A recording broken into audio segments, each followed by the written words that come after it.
periodista y escritor cajamarquino, bate de la literatura regional. Pasó por los principales medios de comunicación del Perú y del mundo. Vivió varios años en México y Estados Unidos. El amor por su tierra y sus recuerdos de infancia hicieron que vuelva a Cajamarca. Hoy se dedica a escribir libros sobre la realidad de su pueblo natal. Es crítico del periodismo antiético, mediocre e indecente. Dialogamos en Ensayos y Poder con el periodista Jorge Pereira Terrones. Conversamos con el periodista Jorge Pereira Terrones, destacado periodista cajamarquino. Su trayectoria es conocido por muchos, su trabajo en Cajamarca, en medios nacionales y también a nivel internacional. Señor Jorge, bienvenido a Ensayos y Poder. Muchas gracias, Segundo, y de verdad que me siento muy complacido de participar en este programa que ya ha marcado la diferencia en relación a otros muchos programas de este tipo que se producen en nuestra ciudad. Su trayectoria es muy importante, sin embargo es necesario que Cajamarca conozca. Jorge Pereira Terrones tiene descendencia de familia de Celendín. Hay un buen número de apellidos Pereira que viven en Celendín y que seguramente vinieron a Cajamarca, se asentaron en Cajamarca y bueno, la diversidad siempre nos congrega en diferentes partes del país y del mundo. Bueno, hay una versión de que Celendín fue poblada por exilados portugueses que fueron abandonados según una orden que dio el regente de Portugal, que se negó a reconocer los derechos de paternidad y de realeza del príncipe Fernando de Braganza. Un tatarabuelo mío hizo causa común con ese príncipe y apoyó sus derechos. Pero la, rebelión fracasó y fueron expulsados de Portugal hacia el Brasil, que era colonia portuguesa. Surcaron todo el Amazonas y la orden era que tenían que dejarlos donde empezaba el Amazonas, que era el Marañón. Y por eso es de que llegaron a Celendín cerca de 187 portugueses, 25 españoles y 8 apátridas, ¿no? Y así es como el apellido Pereira se entronca, se enraiza en Celendín y ahí se esparce. Mi padre, periodista también, y fue director aquí en Cajamarca de 4 diarios que fueron clausurados en diferentes dictaduras de turno. Se afincó en esta ciudad y, como dicen, pues de raza le viene al galgo. Yo seguí el ejemplo de mi padre en cuanto al periodismo. Estudié en Bausat y Mesa, luego entré a trabajar en la página editorial del diario La Crónica, donde gané un premio nacional de periodismo en el año 1977. Y luego Morales Bermúdez pues me persiguió durante la época de la Operación Cóndor.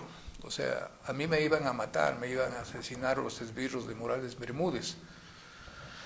Pude salir, ahora lo puedo contar, gracias a la ayuda de Alfonso Barrantes, que me consiguió un salvoconducto para salir clandestinamente a México, donde estuve 7 años. Trabajé allí en Excelsior, Universal, en el Centro de Altos Estudios Económicos y Sociales del Tercer Mundo, y luego en Televisa, donde participé como corresponsal de guerra en la Guerra Civil de Nicaragua. Yo ingresé con los sandinistas a Managua, cuando se liberó Managua. Esa es una satisfacción histórica enorme que tengo. Luego cubrí la Guerra Civil de El Salvador y pasé a Estados Unidos a trabajar en Canal 34 de Los Ángeles de Univisión y luego al Noticiero Nacional de Univisión. He trabajado en varias ciudades de Estados Unidos, en Nueva York, en Miami, Los Ángeles, Houston, etc. También cubrí la primera guerra del Golfo, cuando se bombardeó Bagdad, conjuntamente con Guillermo Descalzi, un gran periodista peruano que trabajaba para Univisión. Y luego regresé ya acá, después de haber trabajado en NBC también, ya con mi pensión. Entonces dije, ahora sí me toca escribir todas mis experiencias y escribir todas las evocaciones que yo siempre tuve de mi tierra, de Cajamarca, porque a donde fui, Cajamarca se fue conmigo. Yo me llevé a Cajamarca, a donde fui. Y empecé a escribir y ya tengo 9 libros de cuentos, leyendas, tengo también de ensayo, uno que se llama 101 razones por las que estoy orgulloso de ser cajamarquino, poesía, etc. Y estoy preparando fresquecito ya las tradiciones cajamarquinas, así como las tradiciones peruanas de Ricardo Palma, yo estoy haciendo las tradiciones cajamarquinas. Un periodista con toda una trayectoria, de Cajamarca a los medios nacionales, a México y a Estados Unidos. ¿Por qué usted toma la decisión de regresar a Cajamarca? Porque el corazón está donde está la infancia. Y yo tuve una infancia, una juventud muy bella en Cajamarca. Siempre fui un enamorado de Cajamarca. De manera que el verde del paisaje cajamarquino siempre lo tenía en mi sistema, en mi organismo, y extrañaba esa, lo que llamo en Cajamarca una verde belleza horizontal, ¿no? ¿Pero se siguieron generando oportunidades en Estados Unidos? Sí. ¿Para usted como periodista? Por supuesto, pero yo lo que quería era regresar. Yo no sé si me voy a ir, porque uno sabe dónde nace, pero no sabe dónde muere. Es un misterio siempre. Pero por lo menos ahora estoy en Cajamarca, no sé si partiré de Cajamarca, pero por lo menos estoy pagándole a Cajamarca lo que Cajamarca dejó dentro de mí, dentro de mis vivencias, de mis recuerdos, de mi mente, de mis emociones, de mis amigos. Cajamarca me dio mucho, me dio mucho. Entonces, toda persona tiene que ser agradecida, ¿no? Y por eso es que estoy escribiendo libros sobre Cajamarca, mi tierra. ¿Qué experiencia del periodismo en Estados Unidos? Es la primera potencia del mundo. Todavía lo es. La unilateralidad está en crisis, pero sin embargo todavía tiene un poderío militar, económico, político y cultural sobre el mundo. Se dice también que los medios norteamericanos, la mayoría concentrados, cadenas internacionales en Estados Unidos, tienen una tendencia clara de orientación capitalista, de orientación reaccionaria. En medio de esas circunstancias, ¿cómo fue el desenvolvimiento de un periodista que tenía posturas diferentes, posturas progresistas? Bueno, el periodismo estadounidense, yo siempre lo he admirado, es un periodismo objetivo. O sea, existen periódicos que son de derecha, de ultraderecha, conservadores. Como New York Times, Washington Post. New York Times es un periódico liberal, ¿no? Radical. Hay varios periódicos que son, digamos, liberal de izquierda, podríamos decir. Y hay periódicos de derecha, conservadores, ¿no? Entonces, esos periódicos no tienen ninguna vergüenza en declararse abiertamente conservadores. O el New York Times, por ejemplo, un diario que siempre ha sido un diario liberal. Y cuando digo liberal, radical, de centro izquierda. La objetividad está en que el periodista o informa u opina, ¿no? Son dos funciones separadas. Desgraciadamente en Perú el periodista informa y opina al mismo tiempo. Eso no puede ser, porque hasta en el deporte hay uno que narra y hay otro que comenta, ¿no? Pero en el Perú tenemos nosotros algunos que comentan y al mismo tiempo narran. Entonces, cada cosa tiene lo suyo. El periodismo informativo se caracteriza porque tan solo deja traslucir los hechos. Como hay una frase en inglés que dice just the facts, solo los hechos. Y hay otro que opina, ¿Y ¿no? cuál era su función de usted? Yo he ¿Informar o opinar? Yo he tenido programas en los cuales he informado, ¿no? Y no podía yo dejar traslucir mis opiniones políticas, tan solo informar los hechos. ¿De dónde viene esto, el periodismo objetivo? No es una casualidad histórica, hay una razón histórica. El periodismo objetivo nace en Estados Unidos porque durante la Guerra Civil, la UPI, la agencia de noticias UPI, tenía este problema, tenía 137 periódicos en el norte y cerca de 89 periódicos en el sur de Estados Unidos, y el sur y el norte estaban en guerra.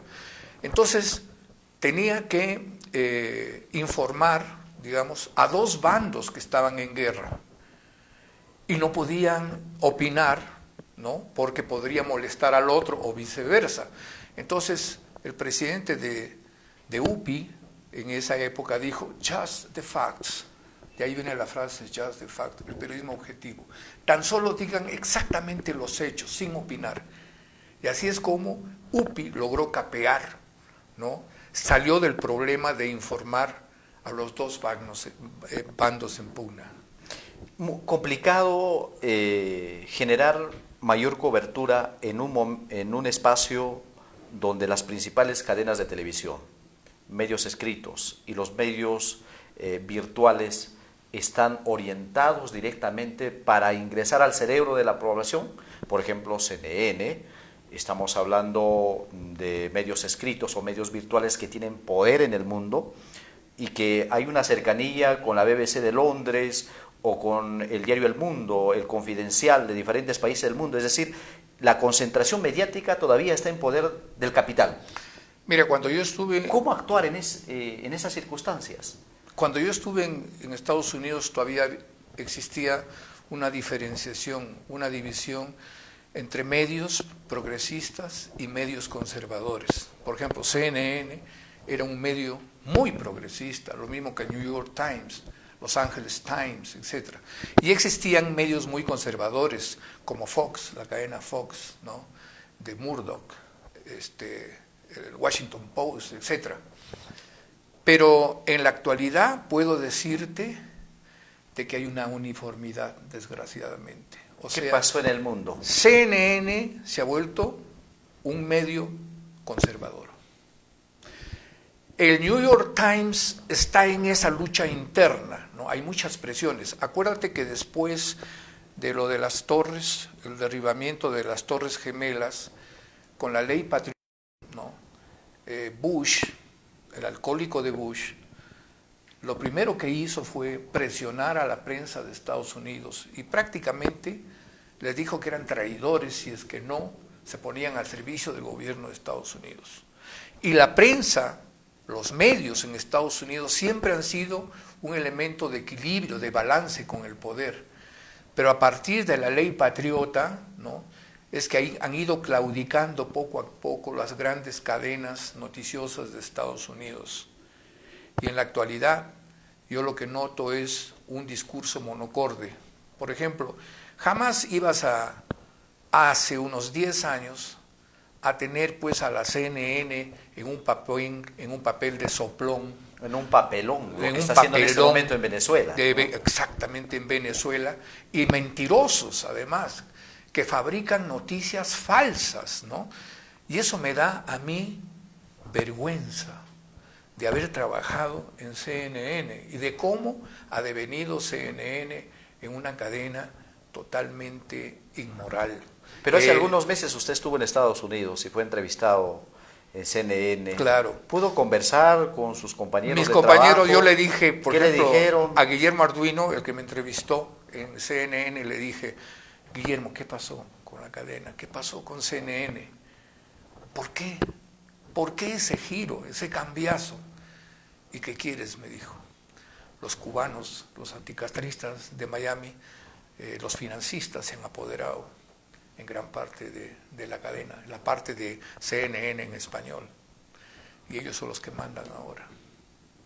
O sea, es el discurso, CNN en español, es el discurso de los gusanos, de toda la gusanería anticastrista de Miami.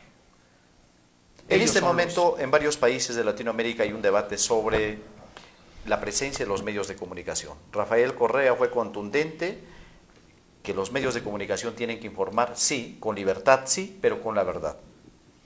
Tienen que regularse los medios de comunicación, pero una autorregulación siempre genera ciertas dudas.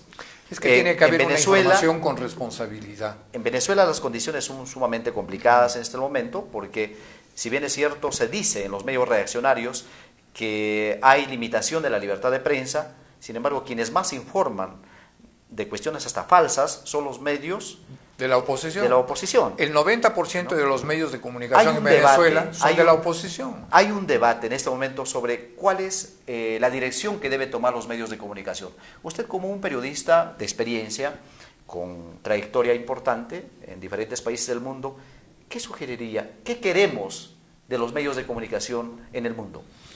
Yo creo que el balance para evitar esa concentración casi monopólica de los medios de comunicación de la derecha internacional, el balance lo dan las redes sociales.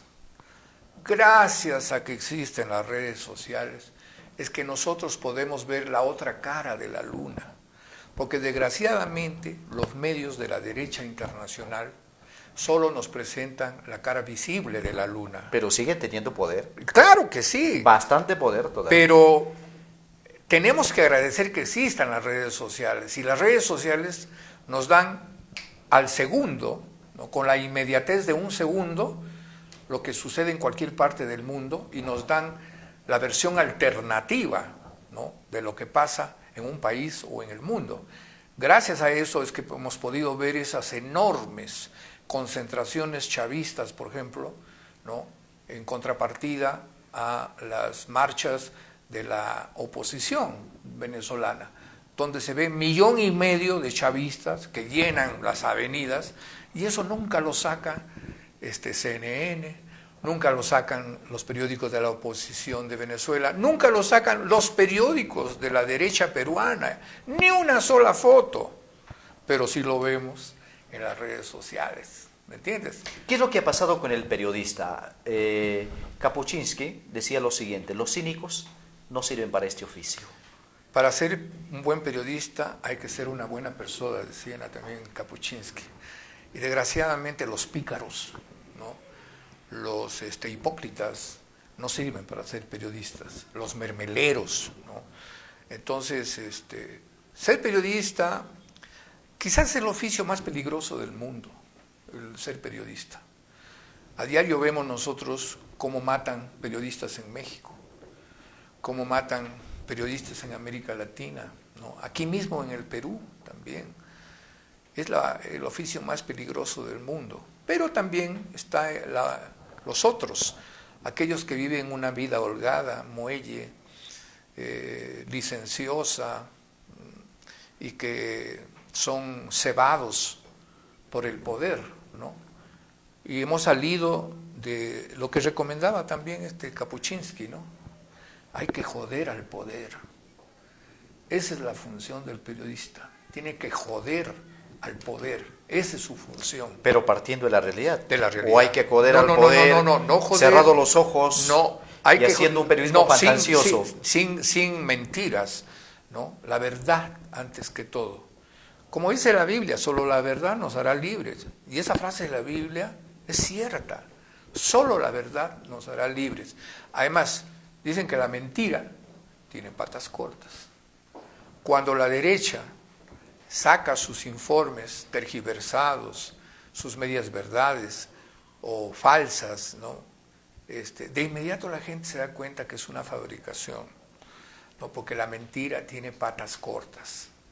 Y en el periodismo ahora tenemos nosotros, en los medios, tenemos la facultad de poder determinar si una noticia es verdadera o es falsa. Antes no. Antes era muy difícil. Ahora sí podemos. Hay una comunicación más horizontal. Claro. El pueblo también puede opinar. Claro, porque no se necesita ser periodista para hacer periodismo. Ahora existe lo que se llama el periodista ciudadano. Cualquier persona con un teléfono celular puede estar, por ejemplo, mostrando una manifestación, una marcha, un crimen, lo que fuere, y al mismo tiempo estar narrando y mediante WhatsApp lo está enviando al mundo. ¿Usted indica que cualquiera puede ser periodista? No con la prolijidad, con la, digamos, exactitud que un periodista lo puede hacer, pero por lo menos puede dar a conocer un hecho noticioso. Entonces, ¿cómo debe ser un periodista? Si se Es quiere que desgraciadamente separar de cualquier informante que puede existir no, en los medios. pero es que hay una cosa, la imagen vale más que 10.000 palabras.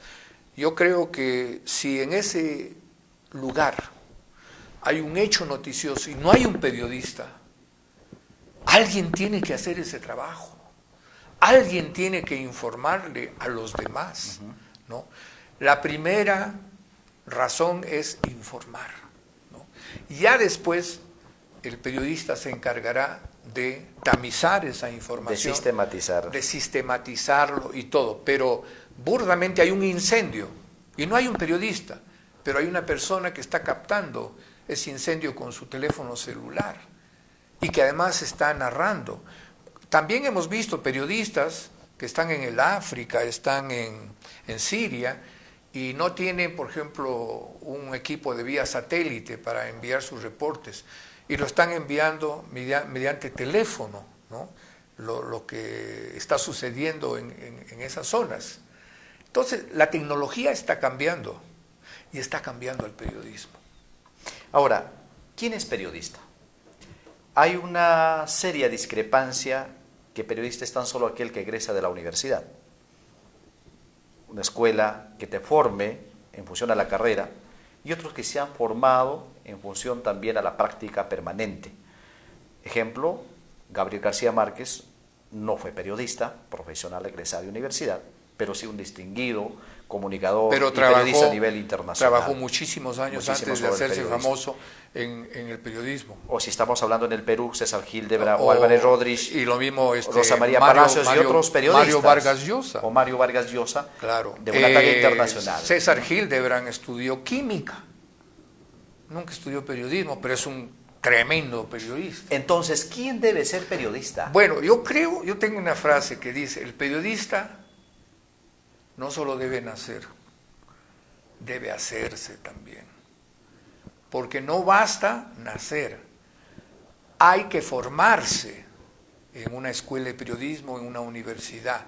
O sea, adquirir la técnica, ¿no? O sea, puedes tener el talento. Es importante la práctica, pero se necesita la complementación académica, claro, que te va a poder dar el nivel de un profesional en la comunicación. Claro. ¿Estamos de acuerdo allí? Hay casos de personas que no tienen talento y creen que asistiendo a una universidad a estudiar ciencias de la comunicación ya puede salir a ser periodista.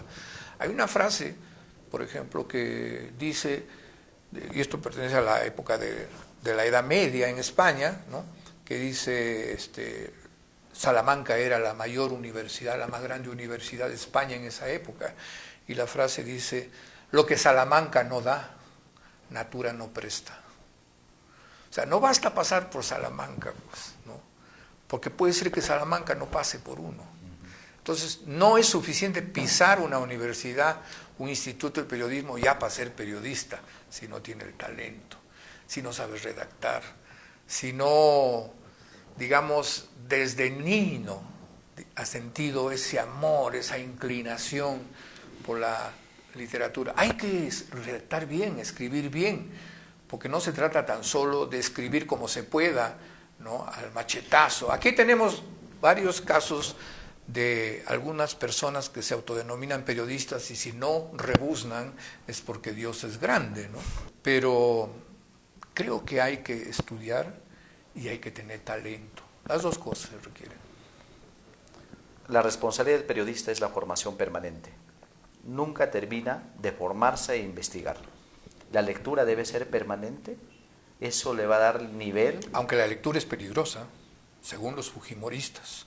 Bueno, da Alzheimer. Está dando un tema. Correcto. ¿Cómo ve el periodismo en el Perú?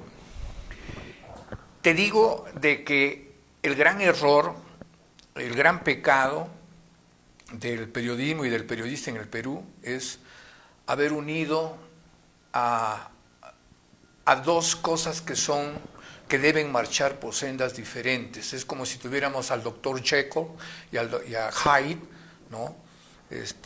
En una sola persona, como si fueran hermanos siameses. No, tienen que estar separados. Por ejemplo, en el deporte tú tienes a alguien que narra, ¿no? Y hay lo que se llama el que opina, el color commentator, que se llama en inglés, ¿no? El comentarista. El comentarista que le da color. El otro nomás informa y le pasa la bola y luego que no se cae, pero no opina. Tienen dos campos separados. En el periodismo también deben ser separados. Ahora, el periodismo de opinión, lógico, solamente opinión. El periodismo informativo responde a las preguntas de qué, cómo, cuándo, dónde. El periodismo de opinión, solo a la pregunta ¿por qué? Pero desgraciadamente el periodista de información también quiere responder la pregunta de por qué, y eso no le corresponde a él. A mí, por ejemplo, me da una bronca tremenda cuando escucho en América Federico Salazar y a la otra persona que están informando y luego se tiran unos comentarios. ¿Quién les ha pedido su opinión? ¿Acaso son expertos? ¿Son todólogos? ¿Son opinólogos? Pero dan una información y de inmediato, no, su comentario.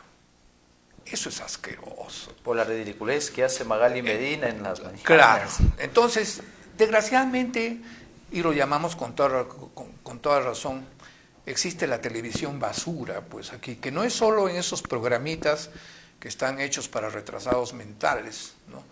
Sino también en algún tipo de programas que ofenden nuestra inteligencia, ¿no?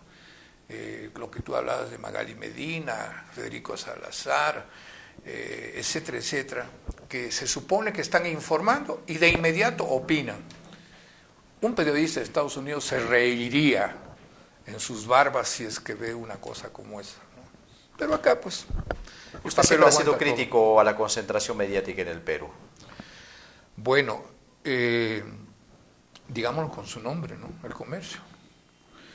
El comercio es un cuasi monopolio y se defiende con todos sus pasquines, con todos sus periódicos, con todas sus cadenas de televisión, con todas sus agencias de publicidad, con todos sus periodistas, cuando por allí se desliza la posibilidad de democratizar los medios de comunicación en el Perú. Te voy a contar un hecho, fíjate.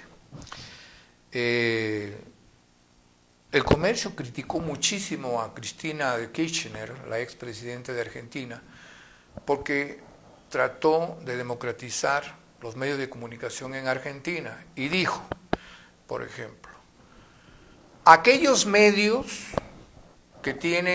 propietarios que tienen medios escritos no pueden tener medios televisivos, no pueden tener medios radiales.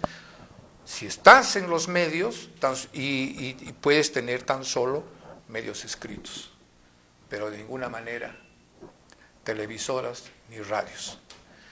La atacaron que era una comunista, que cómo era posible que esté planteando eso y lo que sea. Y ese planteamiento no es comunista. Es del paraíso, ¿no?, de Estados Unidos que ellos tanto aman. Porque en Estados Unidos existe una ley que si tú tienes propiedad de periódicos, no puedes tener radios. No puedes tener canales de televisión. Y eso se hizo ¿por qué? Durante la Segunda Guerra Mundial, para evitar que los japoneses y los alemanes se apropiaran de los medios de comunicación en Estados Unidos, sacaron esa ley, ¿no?, para evitar la concentración de medios.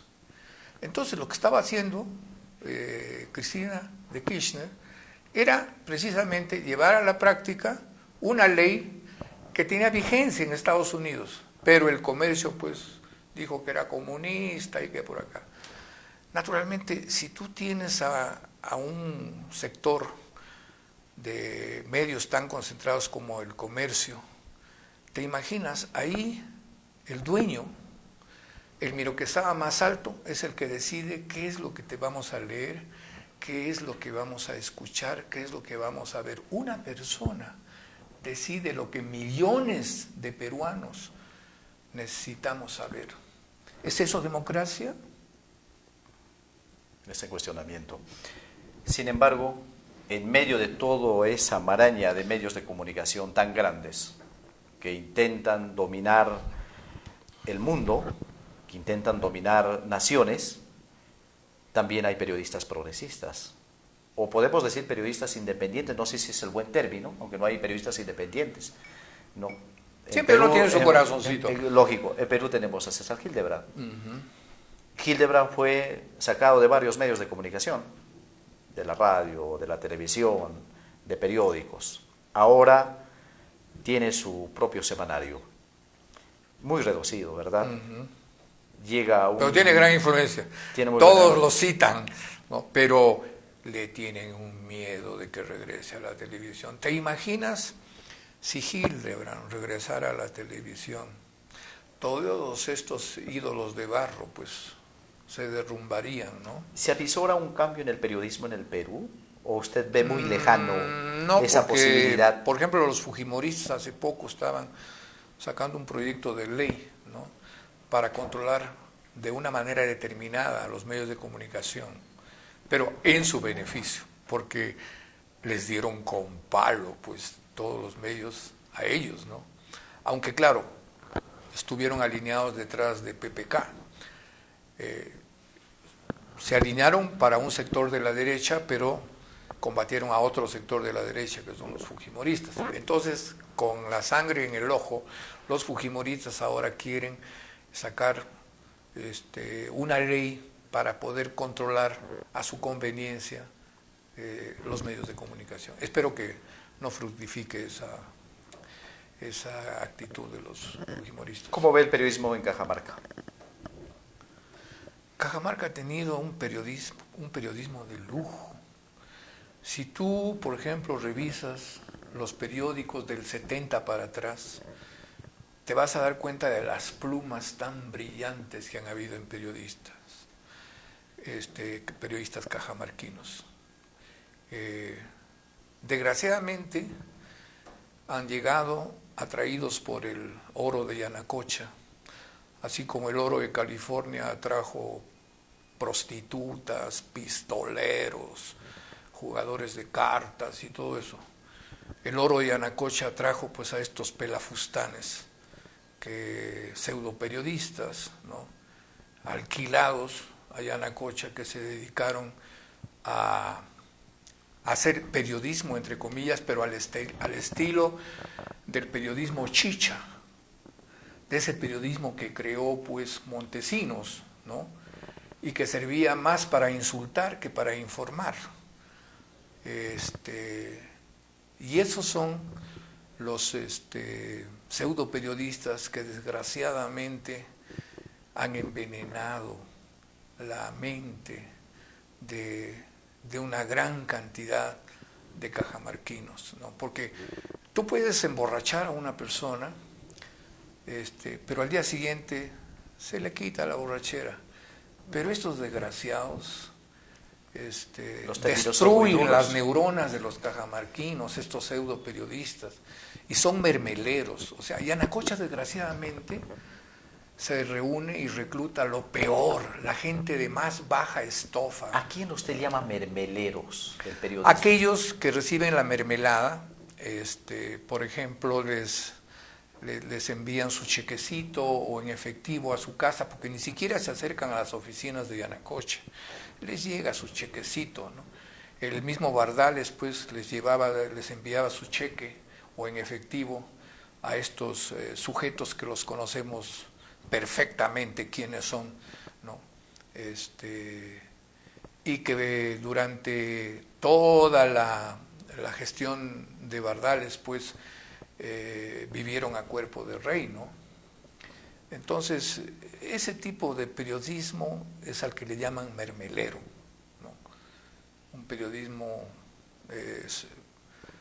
ramplón, genuflexo, ¿no?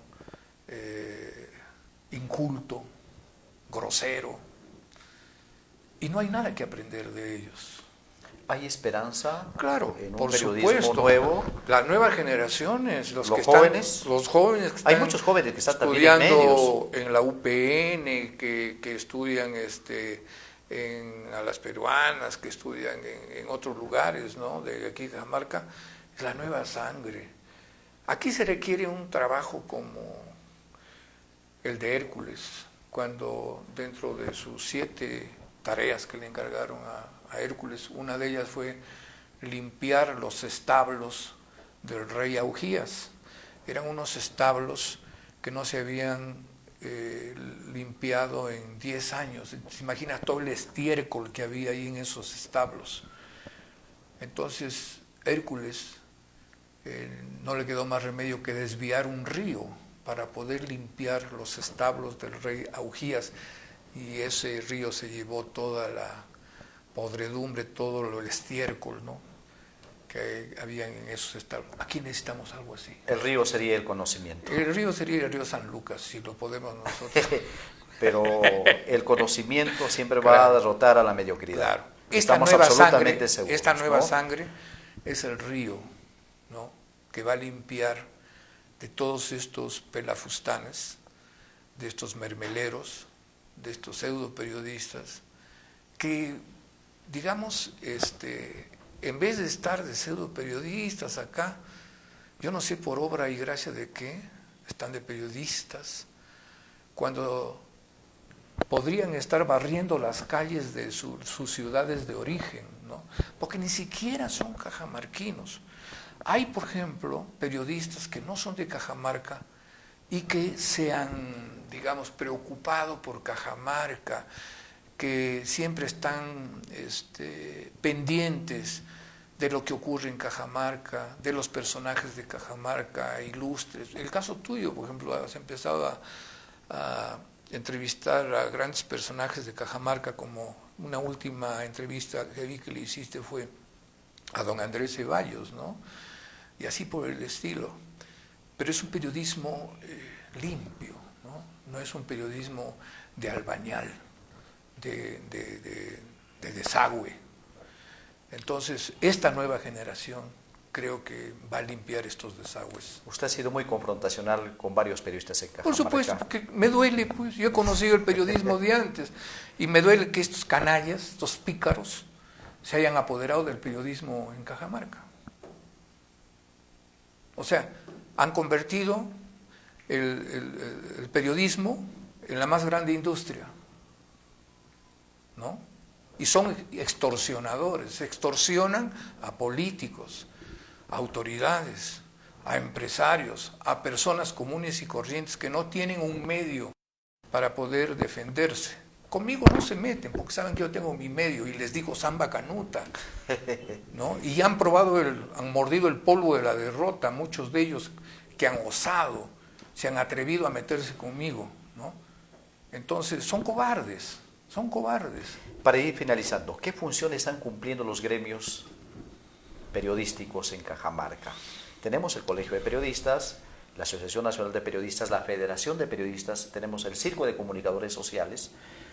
Sin embargo, también necesitamos, creo que, mayor presencia. ¿Usted cree que sí tienen presencia los gremios periodísticos en Cajamarca? Sí, de todas maneras los gremios son la parte ética de la profesión, ¿no?, la que se encarga de emitir juicios de valor sobre el trabajo de sus agremiados. La mayoría de esta fauna mediática de la que estábamos hablando no están agremiados. No están agremiados, ¿no? Pero, por ejemplo, la Federación de Periodistas del Perú, la Asociación Nacional de Periodistas, el Colegio de Periodistas, están haciendo un buen trabajo, ¿no?, un buen trabajo. Pero necesitamos, como te digo, un mayor concurso de las nuevas generaciones. Yo apuesto por la sangre joven, la nueva sangre. Esa es la que viene empujando desde atrás. Don Jorge, le agradezco por estar en Ensayos y Poder. Una gratitud enorme a su persona. Muchas gracias y Un saludo también a todos mis paisanos, paisanas. Quiero decirles de que me siento muy feliz de ser cajamarquino, bendecido por el hecho de haber vivido una infancia, una juventud hermosa, feliz acá. Amo la belleza sin par de el paisaje de Cajamarca, sus costumbres, sus personajes. Y para mí, yo creo que cuando Dios creó la tierra, tomó el globo terráqueo entre sus manos y depositó un beso en ese lugar preciso que se llama Cajamarca. Gracias, Muchas doctor. gracias.